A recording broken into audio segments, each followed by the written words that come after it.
Hello, everyone. It's Lee Henson, President and Founder of Agile, and it's time for today's episode of the Daily Stand-Up. So without any further ado, let's get started.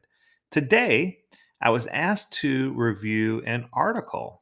It was written and published in July of 21 by Maarten Dalmijn. I hope I pronounced his name correctly, but Martin, it's a great article. This article discusses the 11 laws of software estimation for complex work. Now, when I saw these 11 laws, I thought, oh my goodness, this is going to be a very dogmatic, systematic way to enforce estimation practices. And he kicks it off with, a very large section, setting the stage, and then goes into insane estimates doomed us from the start. Amen, right? Right away, he comes in and says, hey, estimation is insane if it's not done correctly. But I want to spend time focusing on each of these 11 things. And I know I want to keep this in 15 minutes or less. So let's try to get each one covered in 60 seconds or less. Are you ready? Here comes the gauntlet. On your marks, get set, go. Number one. So these, once again, just to make sure we're all on the same page, 11 laws of software estimation for complex work. Law number one. Law number one says the work will still take the same amount of time regardless of how accurate your estimate is. Yes, yes, yes. The exact wording is the work still takes the same amount of time regardless of the accuracy of your estimate. Let me tell you, that couldn't be more true. The amount of time it takes isn't going to change. Now, the way that I explain this, which is really interesting, is I like to use, a painting analogy. And I say, how long is it going to take to paint this wall? And while we all have different skills and tools and this and that, the truth is, when you put the whole team together, the size of the wall hasn't changed, and the wall still needs to be painted, and you still need to do a good job. So if the size of the wall never changes, then that estimate should be pretty sound. And I like his analogy. He uses the analogy, how many pennies are in this jar? And the jar is full of all kinds of change, pennies, nickels, quarters, dimes, etc. And when you ask how many pennies are in a jar, right, the answer is most likely your estimate's going to be wrong. Yes. There's no way for you to conclude just looking at a picture of the jar or holding the jar. There's no way for you to conclude exactly how many pennies are in there unless you actually empty the jar and count them out. So I think what they're trying to say here is your perception of delivery isn't always the truth about what delivery is. So this is true. The work's still going to take the same amount of time regardless. So instead of trying to figure out who's going to do it in the fastest amount of time or individual velocity, if we just look at the team's size estimate and say, this is how many things we can produce in that amount of time, we're probably going to have a far more accurate estimate. All right. Law number two. No matter what you do, estimates can never be fully trusted. After all, the definition of estimate is a guess. It's a prediction where we make it's a prediction we make with too little information. If you're doing complex work, the lack of information is going to cause your estimate to be wrong. Wow. And I love this sentence. He says, that's why you and your leaders should never trust estimates. Okay. So here it is. Ready? I think that this is a misnomer. I think that you can trust estimates, but you can never fully trust estimates. So I want to get you in the realm of, the way I explain this in class is when you use time-based estimation, studies show, and this was Gartner, I believe, that did this, but the study shows that you're roughly 17% accurate with your time-based estimates. If you do something more along the lines of planning poker with heavy meetings and breaking everything down and understanding, you can get closer to 30 to 40%, somewhere in that 34 to 36% range. If you use just size-based estimates and let the team get their head around the scope of the work instead of the time of the work, you can get that up to 70 to 85% pretty quickly based on how you execute. So I think, you can trust your estimates more if you do an estimation correctly, but to their point, you're not going to get perfect estimates every time. All right. Coming at number three, the third law says imposing estimates on others is a recipe for disaster. Amen, brother. So just because Michael says it's going to take 3 hours doesn't mean it's going to take Susie 3 hours or Kim 3 hours or Dale 3 hours. I think what you need to know is that just because Ritesh or Swapnil can do it faster or slower doesn't mean that everyone else can do it in the same amount of time. If you want better buy-in and more accurate estimates, you have to let the people who are actually doing the work have some say in their estimate. And it shouldn't be based on a time-based value. Once again, we're back there. Estimates should flow according to the size or scope of the opportunity, not based on time. And if you're forcing time-based estimates upon another person, you're definitely going to have, your estimates are going to be a nightmare if you do that. You're going to have all kinds of things not good, right? Coming in at number 4, law number 4 talks about estimates become more reliable the closer to completion of the project we are. This is also when they are the least useful. I love that ending statement. You're right.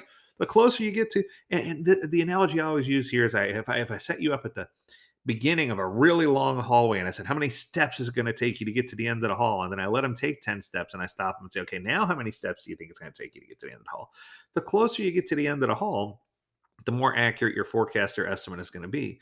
But at the beginning of the hallway, you had no idea. So I think with this one, the estimates do become more reliable, but once you're 2 steps away from the end of the hall, me asking you how long it's going to take you to get to the end of the hall is kind of a moot point, right? Because you're already at the end of the hall. So I think what we need to realize is even when you're nearly done, you can still discover something that blows up in your face or there's lots of things that can happen that cause massive consequences. So I think that if you're going to get reliable estimates, you need to be asking the right questions and getting those estimates early enough that they make sense, but not so early that we don't know enough, right? Coming at law number 5, the more you worry about estimates, the more certain things can be that you have. Let me read this one more time. The more you worry about your estimates, the more certain you can be that you have bigger things that you should be worrying about instead. Interesting. So if you're constantly worried about estimates and forecasting, you know, it becomes an obsessive focus on when will it be done instead of what am I going to get that's good enough that's going to satisfy the customer early and often. It brings your focus on output instead of on outcome. And I think that we really need to focus on outcome and making our end customers happy more so than we do focus on the estimates and focus on solid output. Coming in at law number 6, when you suck at building software or anything for that matter, your estimates will suck. When you're great at building products and services, your estimates will be mediocre. What a great law. That is absolutely true. You're never going to get estimation perfect. So mediocre is okay. And, granted, I teach teams how to do a little bit better to mediocre. But I think what the point is here is that if you're building things that are hard, it's not going to be easy for you to give those estimates to begin with. So your estimates are going to suck. And even if you do it for a while, your estimates are still going to suck. They're just going to suck less. It's like, and I love the analogy he uses here, the meteorologist, right? The weather person who's trying to predict the weather. If you're trying to predict the weather 2 or 3 weeks out, chances are you might be close, but you're going to be more wrong than right. But no matter what you do, you can't guarantee that estimates are going to be perfectly accurate because you just can't make that guarantee. All right, coming in at number 7. The biggest value in estimating isn't the estimate itself, but checking if there's a common understanding. This one is gold. I haven't even read the rest yet, and I can tell you that this one's probably going to be my favorite. I think that the value you get from going through the process of trying to figure out whether something's small or large is to make sure everyone's on the same page, to talk about things where we have huge discrepancies or differences.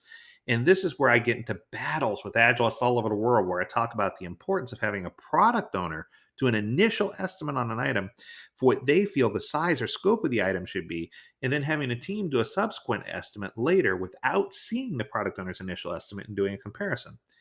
I think that this is going to help people get on the same page, help you have a greater understanding of what's being asked for, and most importantly, it's going to provide that value and estimate so we all know what we're talking about, right? It gives us a chance to come together and collaborate, and it educates the product owner on how long it really takes to do certain things because sometimes they underestimate, and it educates the team on what the product owner is asking for and how to have a better understanding of that. Powerful, powerful, powerful tool. Coming in at number 8, the 8th law says keeping things simple is the best way to increase the accuracy of your estimates. Removing complexity, removing uncertainty, making things simple, your estimates are going to be better. Could not agree more. This one, call it Captain Obvious, but the more you overcomplicate things, the more they're going to blow up in your face. The less you overcomplicate things, the easier it's going to be to get your head around the scope and size of what you're trying to build. Once again, right on target. Coming in at number 9, law number 9 says building something increases the accuracy of estimates more than talking about how you're going to build it. Wow. Promoting an MVP, go figure, a minimal viable product or a minimal viable system. Yes, yes, yes. When you build something and throw it out there, that's going to increase the accuracy of your estimate because then you can break it down into smaller pieces and say, hey, We built this working prototype or this walking skeleton, and tell me what you think about this. Even if it's scratched up on paper, it's better than not having anything at all to get your estimates around. You could sit here and talk about how long it's going to take you. I mean, I could talk about how long it's going to take me to run a marathon, when the answer really is forever, because I'm never going to run a marathon, right? Even if I started, I wouldn't finish. I shouldn't say I'll never run a marathon. I just don't think I'll ever have the desire to run a marathon, right? If I do, it'll be by force. But I'll do a nice bike ride, but I don't think I'll ever do a marathon. But the point is, you can't you can't just talk about what you're going to do and expect for your estimates to be exact. I mean, I could sit here and talk about, how fast I can run a 100-yard dash. It doesn't mean that I really can. And the more I talk about it, the less likely my estimate is to be accurate. There we go. So don't just try to be book smart, and don't just try to talk about things. Get out there and do it. Be street smart too. Okay, law number 10.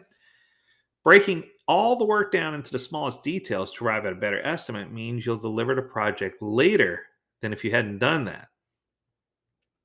Okay, I'm going to read that one again, because that's close to my favorite. I still like the other one better, but this one says breaking all the work down to the smallest details to arrive at the best estimate means you'll deliver the project later than if you hadn't done that at all. That is so true.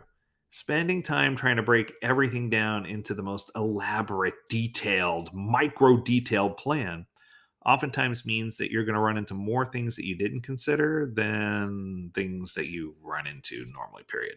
When you don't spend the time for the elaborate plan and you jump into reality and figure things out, it's going to be faster for you to process that information and get to the end than it would be for you to have everything broken down to minutia. So my rule is small in size or scope. Everything should be extra small or small, size 1 or 2, in a Fibonacci sequence.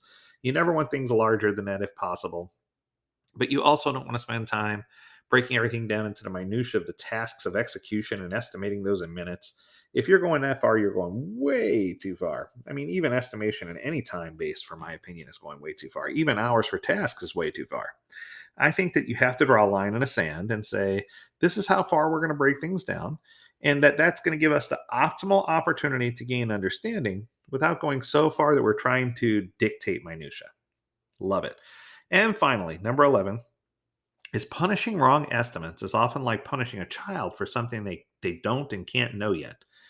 Now, this one caught me off guard. So I'm going to read the next paragraph to kind of clarify. It says some companies believe that it's possible to produce perfect estimates as teams mature and become stronger, that you'll get better at estimating as you go along. Therefore, any team that is not able to produce accurate estimates is simply incompetent and needs to be disbanded. If you punish a team for making inaccurate estimates, you're penalizing them for things that are simply out of their control. I've seen this with children. I've seen this with teams, right? And I love this final paragraph. It says, it's like punishing a child for something they can't and don't understand yet. It's a form of bullying that leads to panic and anxiety without producing any tangible positive benefits.